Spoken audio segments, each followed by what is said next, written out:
Hello বন্ধুরা, আশা করি আপনারা সবাই ভালো থাকবেন।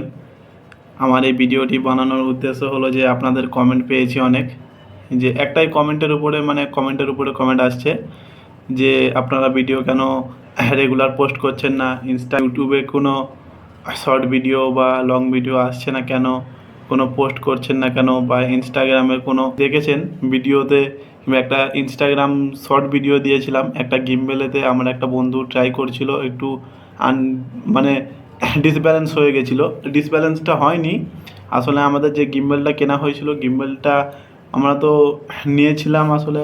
এক সেকেন্ড আমি আপনাদেরকে দেখাচ্ছি একটু। ওয়ারেন্টি ছিল 1 মাসের মধ্যে, মানে গিম্বেলের কোনো জিনিস যদি পছন্দ না হয় কিংবা গিম্বেলটি আমাদের ভালো না লাগে, আমরা 1 মাসের মধ্যে গিম্বেলটি এক্সচেঞ্জ করে গিম্বেলের যে টাকা, ও টাকার মধ্যে অন্য কিছু নিয়ে নিতে পারবো। এবার কারণটা হচ্ছে, মানে গিম্বেলটি আমরা যখন বাড়িতে নিয়ে চলে আসি, বাড়িতে নিয়ে চলে আসার পর আমরা ব্যালেন্স করছি, ব্যালেন্স হচ্ছে না। ডিজেআই শোরুমে অনলাইন অ্যাপ্লাই করলাম যে স্যার আমাদের একটু প্রবলেম হচ্ছে, আমাদের ডিসব্যালেন্স হয়ে যাচ্ছে, এরম হয়ে যাচ্ছে। তো ওখান থেকে ওনারা বললো যে ঠিক আছে, আপনারা এক কাজ করুন, আমি একটা নাম্বার দিচ্ছি, একটা কাস্টমার নাম্বার দিচ্ছি ওনাকে, আপনারা ভিডিও কল করে নিন। ভিডিও কল করে ভিডিও কলের থ্রুতে আপনাদেরকে বুঝিয়ে দেবেন, কিংবা মানে আমাদেরকে শোরুমে নিয়ে যেতে বলা হয়েছিল। গিম্বেলটি আমরা যখন শোরুমে নিয়ে যাই, তো ওনারা একটু লং ডেট নিয়ে নেয় যে আমাদের এটা রিফ্রেশ, যে আপনাদের 1 মাসের মধ্যে ওয়ারেন্টি ছিল, ওটা যদি আপনারা মানে সার্ভিসটা নিতে চান তাহলে আমাদেরকে আরও 1 মাস সময় দিতে হবে। আমরা ভাবলাম বন্ধুদের মধ্যে কথা বলা করে যেটা বুঝলাম যে যদি আমরা আরও 1 মাস দিয়ে দিই তাহলে আমাদের সময়টা অনেকটা নষ্ট হয়ে যাবে। সেজন্য আমরা ওটা ওখানে সারাইনি, ওটা আরেকটা মানে কলকাতাতেই ধর্মতলা এরকম একটা জায়গা ছিল, ওখানে অরিজিনাল বিল পেপারটা আছে, ওটা সাইন করা যদি থাকে তাহলে আমরা সারিয়ে দেবো, নাহলে সারাতে পারবো না। তো আমরা ওটা কাউকে দেখাতে চাই না, কারণ ওটাতে ইমেল আইডি আরও সব ওটা ছিল। কিংবাটা দেখুন এরকম ধরনের ডিসব্যালেন্স হয়ে যাচ্ছে, অটো ডিসকাট হয়ে যাচ্ছে, মানে মোবাইলের সঙ্গে কানেক্ট করছিলাম তাও কানেক্ট হচ্ছে না, এবং ক্যামেরার যে লোডটি আছে লোডটি নিতে পারছে না।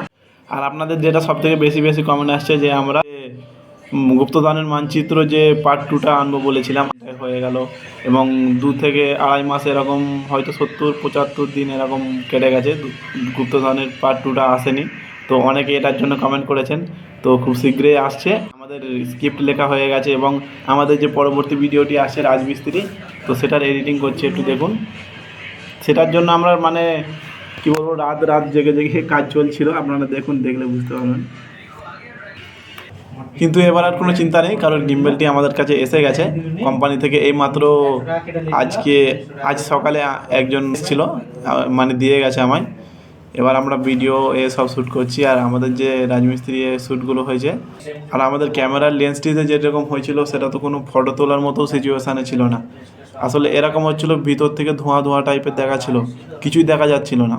চেঞ্জ করে নিতে, আর আমাদের যে আগে প্রাইম লেন্স ছিল 50mm 1.FF, মোটামুটি কিছুটা আমরা শ্যুট করেছি, ওটার জন্য আমরা বেঁচে গেছি যে আমাদের কাছে দুটো লেন্স ছিল, ওটা এক্সচেঞ্জ হয়ে গেছে। এবার আশা করতে পারেন যে খুব তাড়াতাড়ি ভিডিও আসবে, আমরাও চেষ্টা করছি।